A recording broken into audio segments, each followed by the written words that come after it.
गजेंद्र सिंह जी बाबू साहब, जब राजस्थान के मुख्यमंत्री अशोक जी गहलोत के बेटे वैभव गहलोत आपके सामने सांसद का चुनाव लड़ रहे थे, जिस समय राजस्थान के सभी मंत्री और विधायकों ने जोधपुर में प्रचार के लिए लाइन लगा रखी थी और मुख्यमंत्री जी के बोलने के बावजूद कि आप जोधपुर जाइए प्रचार कीजिए, इसके बावजूद कि 2013 में वैभव जी हमारे चुनाव प्रचारों में आए थे, हमारे लिए वोट मांग के गए थे। इन चीज़ों को नज़रअंदाज रखते हुए दादा जोधपुर नहीं आए, वो भंवर जितेंद्र सिंह जी के प्रचार में अलवर गए थे। मैंने जो पूछा जब आप जोधपुर क्यों नहीं जा रहे, तो उनका जवाब मुझे ये था कि नंबर 1, भंवर जितेंद्र सिंह जी मेरे अजीज दोस्त हैं, और रही बात जोधपुर की तो गुड्डा गोरजी और गुड्डा मेहरोली एक परिवार है, हम राव शेखा के वंशज हैं और गजेंद्र सिंह जी तेरे बाबू से लगते हैं। जब उन्होंने ये कहा तो मेरे मन में एक भाव आया आपके प्रति सम्मान का, और जब मुझे ये पता चला कि दाता आपकी माता जी के देहांत हो गया और दादी सर का देहांत हो गया और उसमें बैठने के लिए जा रहे हैं, तो मैंने उनको कहा मैं भी साथ चलूंगा, शायद आपकी याद नहीं होगा। जब आप यहाँ पधारे तो आपने स्टेटमेंट दिया कि ये बिना बंदे के लौटे हैं, तब जिस जाट महासभा को खुश करने के लिए आपने स्टेटमेंट दिया, जिन लोगों से हमारी फाइट है वहां पर, उनको खुश करने के लिए जो आपने स्टेटमेंट दिया, आप उनसे एक बार पूछिए कि वो सुमित्रा सिंह जी को बिना पहने का लोटा कह देंगे क्या। सुमित्रा सिंह जी के बारे में आपको थोड़ा बताना चाह रहा हूँ। आप शेखावाटी की धरती पर पैदा तो हैं, पर आपको शेखावाटी की राजनीतिक भौगोलिकता का पता नहीं है मेरे हिसाब से।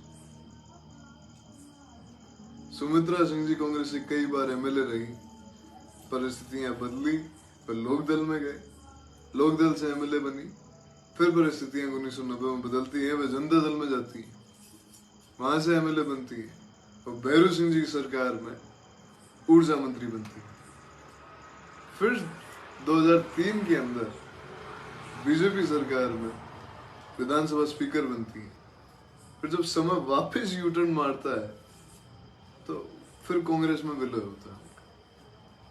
श्री राम जी ओला, जाने माने किसान नेता, आज के समय भी उनको लोग उनके तात्पर्य लोग उदाहरण देते हैं। श्री राम जी ऐसे थे, हम भी सुनते हैं। कांग्रेस में कई बार मंत्री रहे, उसके बाद में कांग्रेस का दामन छोड़ तिवारी कांग्रेस का हाथ थमा, जिसमें देवगौड़ा की केंद्रीय सरकार के अंदर, केंद्र में जब सरकार थी उसमें सेंट्रल मिनिस्टर बने, फिर इंडिपेंडेंट एमपी बने, फिर कांग्रेस में उनका आगमन हुआ, मनमोहन सिंह जी की कैबिनेट में वो मंत्री रहे। ऐसे 20 उदाहरण मैं आपको सीकर के दे सकता हूँ, ऐसे अनगिनत उदाहरण आपको शेखावाटी के दे सकता हूँ। जब भी शेखावाटी से जुड़े किसी जननायक ने पार्टी विशेष को छोड़ने का या फिर इंडिपेंडेंट चुनाव लड़ने का फैसला किया है, तो वो तो उनकी जनता के हित के लिए, उनके लोगों के हित के लिए, उनके लोगों के विकास के लिए ये फैसले किए, और इन फैसलों का साथ हमेशा उनकी जनता ने उनका दिया है। आज उसी का परिणाम ये है कि उन लोगों को हम याद करते हैं। और मैं आपको बताना चाह रहा हूं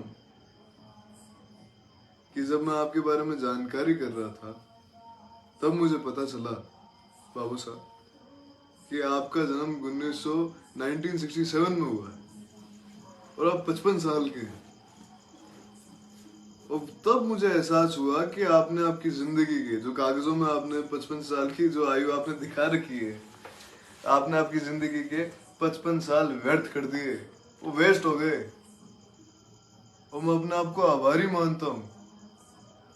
एक 17 साल का लड़का, मैं 12वीं का छात्र हूं, और मैं आपको ये राजनीतिक ज्ञान दे रहा हूं आपके गृह जिले और आपके गृह शेखावाटी के बारे में।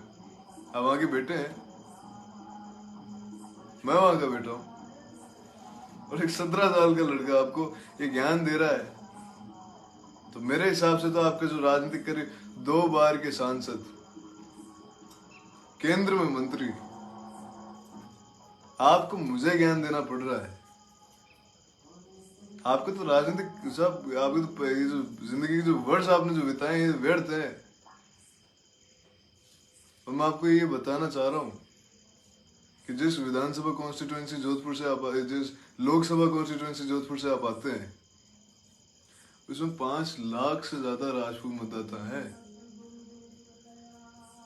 और भला हो उन भोले वाले लोगों का, उन सीधे लोगों का, कि आपके जैसे व्यक्तित्व को, जिसे ये नहीं पता, जिन्हें बाबू साहब आपको ये नहीं पता कि आपकी शेखावाटी की राजनीतिक व्यक्तित्व क्या है, आपकी शेखावाटी की राजनीति क्या है, आपको इसका एक तजुर्बा नहीं है, उन्हें वो सांसद बनाते हैं। और मैं बताना चाह रहा हूं आपको, जिस दिन कोई राजपूत आपके सामने खड़ा हो गया जोधपुर से, तो राजनीति करने वाले लोग आपको ढूंढते रह जाएंगे। कि गजेंद्र सिंह जी भी हुआ करते थे, गजेंद्र सिंह जी सांसद हुआ करते थे। और मैं आपको बताना चाह रहा हूं, 2008 की बात है, हमारे बारे में थोड़ा सा राजनीतिक ज्ञान देना चाह रहा हूँ, मेरे दादा के बारे में। शायद आपको नहीं है, शायद आपको नहीं होगा। कांग्रेस की टिकट से हमारे सामने राजपूत कैंडिडेट था। देश की महामहिम प्रतिभा जी पाटिल उस वक्त, उस समय 3 बार हेलीकॉप्टर से आकर और उनका प्रचार करके चले गए। 3 बार देश के राष्ट्रपति आकर उनका प्रचार करके चले गए। और उस चुनाव को हमने जीता था, हमने। मैं आजकल सुनता हूं कि आप मुख्यमंत्री की दौड़ में हैं। मेरे दादा तो नहीं है। आपकी और हमारी लड़ाई क्या थी? आप मुख्यमंत्री की दौड़ में हैं साहब, मेरे दादा नहीं है। आपके और हमारा, आपकी और हमारी कोई लड़ाई नहीं थी।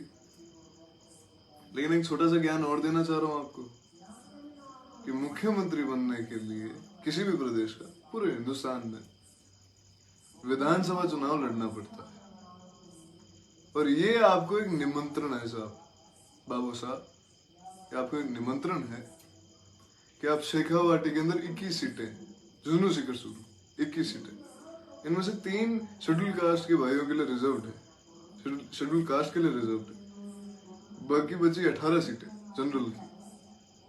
आप इनमें से कहीं से भी आके चुनाव लड़के बताओ, और मजा तो तब आएगा जब आप मेरी उदयपुर वाटी से हमारे सामने चुनाव लड़ोगे। और अगर आप जीत गए तो सदा सदा के लिए ये राजनीति छोड़ देंगे, सदा सदा के लिए। खाती को छोलेड़ो और भाई को बोलेड़ो, आला का वास्ते लगा दे, आला।